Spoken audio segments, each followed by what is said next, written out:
Hari ini kami akan memaparkan hasil analisis kami mengenai salah satu isu krusial dalam dunia pendidikan.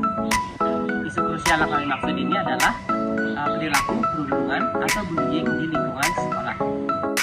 Perilaku bullying atau perundungan ini adalah kenakalan remaja biasa, melainkan ancaman serius terhadap kualitas pendidikan Indonesia serta masa depan anak bangsa.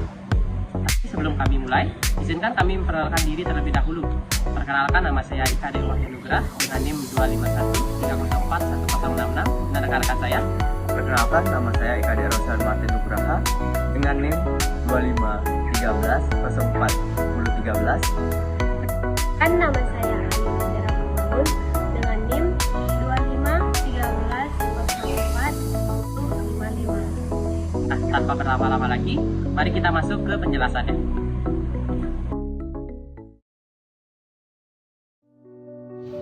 Isu ini kami dasarkan pada fakta yang terjadi di lapangan. Nah, salah satu berita yang kami kaji adalah siswa di SMP Negeri Tangerang Selatan mengalami pembulian hingga harus dirawat di rumah sakit. Berita ini diterbitkan oleh Detik News pada tanggal 11 November tahun 2025. Inti masalah dari berita ini adalah seorang siswa SMP yang menjadi korban bullying yang menyebabkan ia mengalami luka fisik yang serius dan juga trauma mental yang berat sehingga ia harus dirawat di rumah sakit. Pihak-pihak yang terlibat dalam kasus ini adalah siswa SMP berinisial FH yang menjadi korban, lalu ada siswa lain sebagai pelaku, kemudian ada pihak sekolah dan juga keluarga korban serta pihak KPAI. Dampak dari kasus ini sangatlah besar. Yang pertama itu korban mengalami trauma fisik dan juga psikis. Dan yang kedua, proses hukum yang harus melibatkan anak di bawah umur.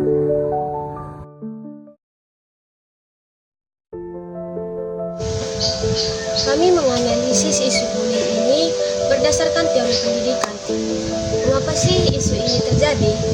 Nah, bullying muncul karena pengawasan sekolah yang sangat longgar. Adanya budaya kekerasan yang ditoleransi, kurangnya pendidikan karakter, serta lingkungan sosial yang sangat kurang mendukung. Siapa sih yang paling terdampak? Nah, tentu saja yang paling utama yaitu siswa, baik itu korban maupun pelaku, serta diikuti oleh reputasi dan iklim akademik sekolah.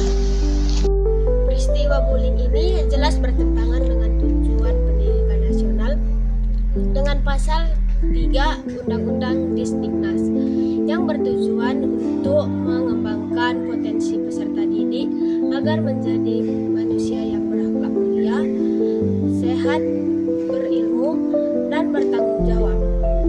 Bullying fundamental dapat merusak akhlak dan kesehatan mental serta fisik. Ditinjau dari profesi guru, isu ini mencerminkan bahwa guru belum sepenuhnya menjalankan perannya sebagai pendidik, pelindung, dan penjamin keamanan.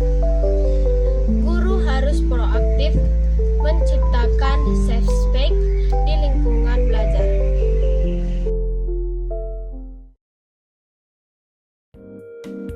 Baik, jika kasus ini kita tinjau, kasus ini melanggar yang namanya SMP atau Standar Nasional Pendidikan, terutama pada SKL yaitu Standar Kompetensi Lulusan, di mana lulusan tersebut gagal menjadi pribadi yang berakhlak mulia.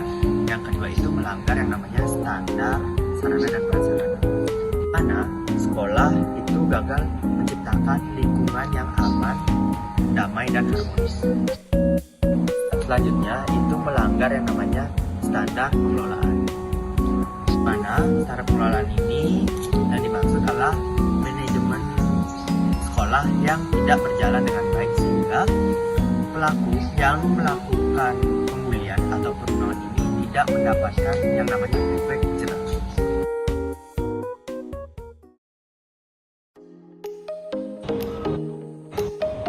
Baik, Sebenarnya, kasus perundungan dan pembunuhan ini bukanlah salah satu orang saja, melainkan semua guru dan orang tua juga dapat berperan penting dalam mencegah kasus ini. Nah, sekolah harus menjalankan pendidikan yang menekankan rasa empati dan simpati kepada seluruh siswanya. Jadi mari kita wujudkan sekolah menjadi rumah kedua untuk semua orang anak, dan mari kita wujudkan suasana lingkungan belajar yang damai dan harmonis. Terima kasih atas perhatian dan kerjasamanya. Kami ucapkan terima kasih.